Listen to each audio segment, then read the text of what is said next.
nipo kwenye system ya kurusha ndege takriban miaka 13 kwa sasa. Nimefanya kazi za Jamhuri ya Muungano, nimefanya kazi za serikali. Lakini ninachomshukuru Mwenyezi Mungu mpaka sasa tumekuja kutembea huku kwa sababu ya kuangalia masaiti yetu. Nilikuwa na bosi wangu. Alipokuona wakati tuko pale akaniambia nimetokea kumpenda sana yule mwanamke. Kwani yeye bubu hawezi kuongea?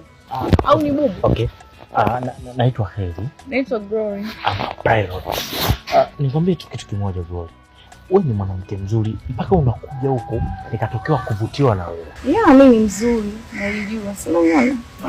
Kwa hiyo kama utojali nisaidie namba yako ili tuweze kuwasiliana. Kwa bahati mbaya au nzuri mimi mwenzenu simu sina.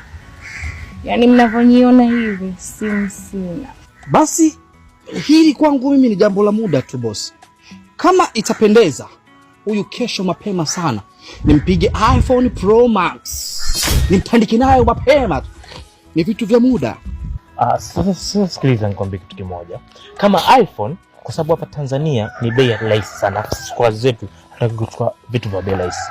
Kesho tunaenda Denmark. Tunaenda na kiongozi. Kwa hiyo tukienda Denmark nafikiri turudi na hiyo simu. Kama ni wewe nawe. Sikize tu mwenzako. Mambo ya kwenda sijui wapi msikize tu mwenzako alichokiongea.